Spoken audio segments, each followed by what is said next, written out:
Kanchipuram Vakula silks నాణ్యత మా ప్రాధాన్యత. మదీనాగూడ, మియాపూర్, హైదరాబాద్ లో త్వరలో శుభారంభం. కల్పన గారి ఇంట్లో ఉన్నటువంటి ఈ విల్లాస్ ప్రాంతంలో సూపర్వైజర్ అనే వాళ్ళు ఉంటారు కదా, సో సూపర్వైజర్ మనతో పాటు ఉన్నారు. ఏం పేరండి? ప్రభాకర్ అండి. ఓకే, ప్రభాకర్ గారు, ఏం జరిగింది నిన్న అసలు మొత్తం ఒకసారి చెప్తారా?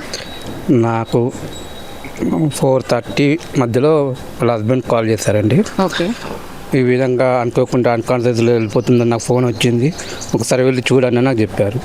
నేను వెళ్ళాను, ఆ డోర్ కొట్టాను, అన్లాక్లో ఉన్నాయి మొత్తం డోర్ వెనకాల బయట అంతా. ఈ అన్లాక్ ఉంది కదా అని నేను మళ్ళీ రిటర్న్ కాల్ చేశాను. పగల కొట్టి హెల్ప్ చేయండి అని చెప్పారు. అంటే ఓకే సార్ అని చెప్పేసి నేను మా సార్ వాళ్ళకి కాల్ చేశాను. ఎవరు మీ సార్? మా సెక్రటరీ సార్, వాళ్ళకి కాల్ చేశాను. ఇట్లా అంటున్నారు సార్ అంటే, లేదమ్మా ఒకసారి ఓనర్ కాల్ చేసి అడగండి అని చెప్పారు. ఆ ఓనర్ కాల్ చేస్తే, లేదా మీ పగల కొట్టడు కాదు, పోలీస్ వాళ్ళు ఒకసారి కాల్ చేసి చెప్పండి అమ్మని చెప్పారు. సొంత ఇల్లు కాదా మేడంది? లేదండి, రెంట్ అది.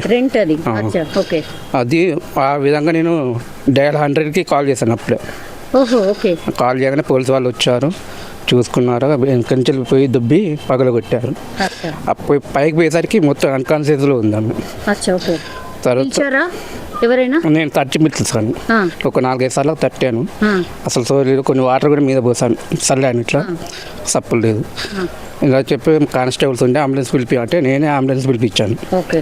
అంబులెన్స్ రాగానే పైనుంచి కింద తీసుకొచ్చినాం, హాస్పిటల్ తీసుకెళ్ళాం. మరి హస్బెండ్ తోని ఫాలో అప్ చేసినప్పుడు సార్ తోని ఫాలో అప్ చేస్తే సార్ ఏమన్నాడు అంటే, తీసుకెళ్తున్నాం ఇదంతా కూడా చెప్పిండ్రా? తను ఏమన్నాడు? ఇట్లా మేడం బాగాలేదు, ఇట్లా అన్కాన్షియస్ ఉన్నది అని చెప్పిండ్రా మీరు?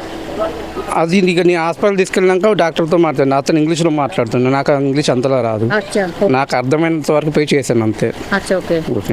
పోలీసులు ఏమన్నారు అంటే, చూడగానే వాళ్ళు ఎట్లా రెస్పాండ్ అయ్యారు? పర్లేదు, వాళ్ళకైతే బాగా రెస్పాండ్ అయ్యారు. వచ్చి చూడగానే తీసుకెళ్లారు, అన్కన్షియస్లో ఉంది కానీ అంబులెన్స్ పిలవమని చెప్పారు, పిలిచాము, తీసుకుని వెళ్ళిపోయారు. ఓకే, ఇప్పుడు కల్పన గారి హస్బెండ్ ఎక్కడున్నారు?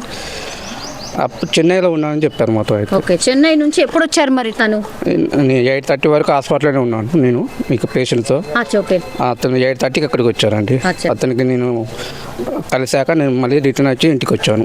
ఓకే, హాస్పిటల్ తీసుకెళ్ళిన వెంటనే ఏం జరిగిందండి హాస్పిటల్ లోపల? నేను హాస్పిటల్ పోయినాక 15 నిమిషాలకు నేను బండి మీద వెళ్ళాను. అంత ముందుకు మా ఇంటి నుంచి వెళ్ళి ఇప్పుడు ఇతను ఉన్నాడు కదా వీళ్ళ హస్బెండ్, వాళ్ళ ఫ్రెండ్ మార్కెటింగ్ మేనేజర్ అంట అక్కడ, అతను ఇంకొక అబ్బాయిని పంపించాడు ఇక్కడికి. ఆ అబ్బాయి తీసుకెళ్ళాడు అక్కడికి. మన వెళ్ళేసరికి ఆ అబ్బాయి ఒక 2 నిమిషాలు 3 నిమిషాలు ఉండి వెళ్ళిపోయాడు.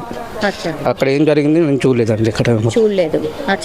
ఇప్పుడు డాక్టర్స్ ని కలవడం కావచ్చు, లేకపోతే మిమ్మల్ని ఏమన్నా పోలీస్ వాళ్ళు ఏమన్నా అడిగారా? ఏం అడిగారు? అడిగారు పోలీస్ వాళ్ళు, మేడం ఎంత ఒక్కతుంటుందా, 2 ఉంటారా, ఎప్పుడు వస్తుంది ఎప్పుడు వెళ్తుందో చెప్పేస్తాను, నాకు తెలిసినంత వరకు చెప్పేస్తాను. ఎవరెవరు వస్తారండి, ఎవరెవరు ఉంటారు అంటే? ప్రజెంట్ దాకా నేను వచ్చి ఇక్కడికి వచ్చి 1 year ఆఫ్ అవుతుంది. ఒక మేడం ముందు సార్ తప్ప, వాళ్ళైనా నెలకి 1-2 సార్లు 3 సార్లు వచ్చి వెళ్తారు. ఇక్కడ అయితే ఉండరు, వాళ్ళు అసలు ఉండరు ఇక్కడ. ఇప్పుడు మేడం వచ్చి ఎన్ని రోజులు అయింది? నిన్ననే వచ్చింది అంటున్నారు, మొన్న వచ్చింది అంటున్నారు. నేను చూసింది అయితే 2 days బ్యాక్ చూసాను, తర్వాత నాకు ఇంకా కనిపించలేదు మేడం అయితే. మరి నాకు తెలిసి అయితే 2 days బ్యాక్ నుంచి అయితే కంటికి కనిపించలేదు. ఆ విధంగా నాకు సార్ ఫోన్ చేయగానే వెళ్ళి చూస్తున్నాను. ఎవరు వస్తున్నారు ఎవరు పోతున్నారు అనేది మీ దగ్గర ఎంట్రీ ఉండదా? ఎంట్రీ ఉంటుంది, ఓనర్స్ కదా, ఓనర్స్ వచ్చినప్పుడు మేము అడగాలి, టైర్స్ మాకు లేవు కదా. మాకు రెగ్యులర్ చూసే వాళ్ళని మేము అడగద్దు కదా, వాళ్ళు రెగ్యులర్గా వచ్చే వాళ్ళని అడగదు. వాళ్ళు ఎప్పుడు వస్తున్నారు ఎప్పుడు పోతున్నారు, ఒక్కొక్కసారి నైట్ 2-3 గంటలకు కూడా వస్తారు వాళ్ళు. అడిగే టైర్స్ మాకు లేవండి అవి. సో జనరల్లీ అయితే రావడం పోవడం అనే ఇన్ఫర్మేషన్ అయితే మీకు ఉంటుంది, చూస్తూ ఉంటారు వీళ్ళు, మన సెక్యూరిటీ వాళ్ళు చూస్తూ ఉంటారు, వాళ్ళకి తెలిసి ఉంటుంది, మన లోకల్ వాళ్ళే కదా అని ఏం అడగకుండా పంపిస్తారు వాళ్ళు. ఎవరు పని వాళ్ళు ఎవరు రారా మేడం ఇంటికి? 3 months బ్యాక్ వాళ్ళు మొత్తం పని వాళ్ళని ఎవరు మానిపించింది. అతని పాటు అక్కడ బెంగళూరు నుంచి ఉన్న కంచెలు ఒక ఇంగ్లీష్ ఆవిడని తీసుకొచ్చేది, తను కూడా లాస్ట్ 1 month బ్యాక్ వెళ్ళిపోయింది, లేదు ఇప్పుడు ప్రజెంట్. ఓకే, సో మేడం వచ్చి 2 రోజులు అయింది. మరి ఇట్లా అన్కాన్షియస్ అయిపోయింది అన్న ఇన్ఫర్మేషన్ ఎట్లా తెలిసింది వాళ్ళ హస్బెండ్కి? అదే నాకు తెలియదండి, ఇక అతను నాకు ఫోన్ చేసి చెప్పాడు అంతే. మరి అతనికి ఎట్లా తెలిసిందన్న ఇన్ఫర్మేషన్ నాకు తెలియదు.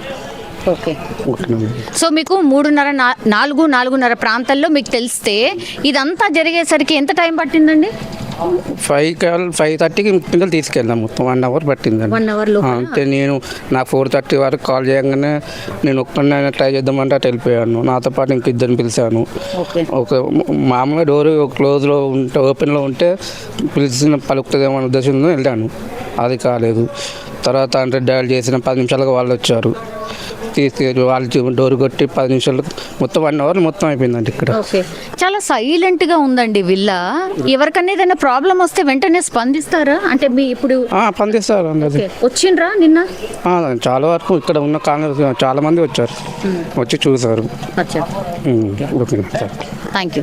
సో మొత్తం మీద అది సూపర్వైజర్ చెప్తున్నటువంటి మాట కూడా ఏంటి అని అంటే, నిన్న ఇన్ఫర్మేషన్ యాక్చువల్లీ వాళ్ళ హస్బెండే ఇచ్చిండ్రు. అంటే ప్రసాద్ వాళ్ళ హస్బెండ్ పేరు వచ్చేసి, ఆయన ఇన్ఫర్మేషన్ ఇవ్వడం, ఆ తర్వాత డయల్ 100కి కాల్ చేసి పోలీస్ వాళ్ళు వచ్చిన తర్వాతనే ఆ డోర్ని బ్రేక్ చేసి అప్పుడు హాస్పిటల్కి షిఫ్ట్ చేయడం అయితే జరిగింది. యాక్చువల్లీ కల్పన గారిది సొంత ఇల్లు అనుకున్నారు అందరూ, కానీ కాదు, అది రెంటెడ్ హౌస్.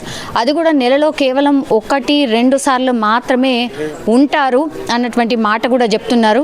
సో ఈ ఇన్సిడెంట్ అంతా పోలీసుల ఎంక్వైరీలోనే మరి నిజంగానే ఏం జరిగింది ఏంటి అనేది తెలిసే అవకాశం అయితే కనిపిస్తోంది. బట్ ఇప్పుడైతే తను కోలుకుంటున్నారు. అండ్ వాళ్ళ డాటర్ కూడా ఒకటే చెప్తోంది, ఇది ఆత్మహత్య ప్రయత్నం అయితే కాదు, జస్ట్ ఇన్సులిన్ డోస్ ఎక్కువ తీసుకోవడం వల్ల అతను అన్కాన్షియస్ అయింది అంతే అన్నటువంటి మాట చెప్తున్నారు. కానీ ఇక్కడ బిగ్ క్వశ్చన్ ఏంటంటే, మరి అన్కాన్షియస్ అయ్యింది అన్న విషయం ఎట్లా హస్బెండ్కి ఎలా తెలిసింది, దెన్ ఎట్లా ఈ ఇన్ఫర్మేషన్ సూపర్వైజర్కి కావచ్చు, పోలీసులకు కావచ్చు, ఇట్లా ఈ చైన్ అంతా ఎట్లా ఫామ్ అయింది అనేది ఇప్పుడు బిగ్గెస్ట్ క్వశ్చన్. సో పోలీసుల ఎంక్వైరీలో హస్బెండ్ ఇచ్చే ఆన్సర్స్ని బట్టి తెలిసే అవకాశం ఉంది. అండ్ కొద్దిగా కోలుకున్న తర్వాత సింగర్ కల్పన గారి దగ్గర నుంచి కూడా పూర్తిగా ఆమె వర్షన్ కూడా తీసుకునే అవకాశం అయితే కనిపిస్తుంది. కానీ సింగర్ కల్పనకి సంబంధించిన పర్సనల్ లైఫ్ చూస్తే కనుక ఆ సెకండ్ హస్బెండ్ ఆయన ఇప్పుడు చెన్నైలో ఉంటున్నారు. ఈమె ప్రోగ్రామ్స్ ఉన్నప్పుడు మాత్రమే వస్తూ ఉంటుంది. సో ఆ ఇంట్లో కూడా ఎవరు ఉండరు, జనరల్లీ ఎవరు ఉండరు అనే మాట కూడా చెప్తున్నారు. కేవలం వాళ్ళిద్దరు మాత్రమే వచ్చి వెళ్తూ ఉంటారు. That's it.